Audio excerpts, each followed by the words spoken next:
Така, добре. Така, сега видеоклип от начало. Ето е тази стена, която трябва да съборим евентуално.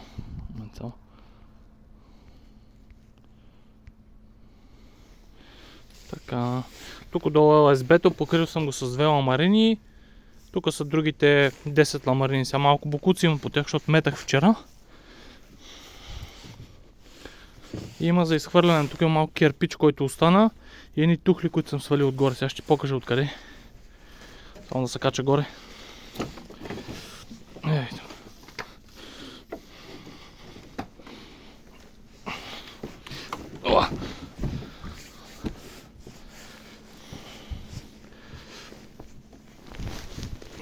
Добре. Ево как изглежда. Там е кал. Този прозорец е изварен, почти той се движи напред-назад.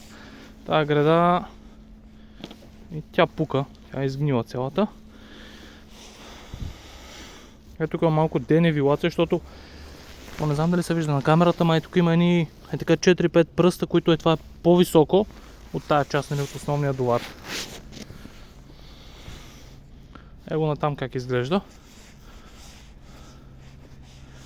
Тук оставих тия тухли с идеята, ако трябва да се попълва, нали, между ламарината и самите бичмета, защото те са някъде 5 см, мисля, или 6.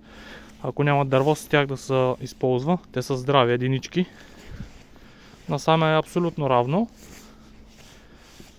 И тук към тази стена пак има малко като денивилация, защото тия камъни май са слагани.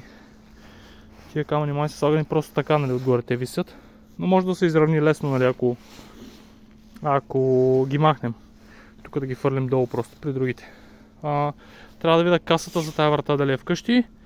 Мисля, че е вкъщи, мисля, че е здрава и ще я донеса и нея. И общо взето това е, нали? Ето как. Тук е равно, там малко денивилация започва от този край, нали, до там. Прозореца се движи нагоре-надолу, той нищо не прави. Къде е текал от покрива. Се вижда как е мокро. И това е.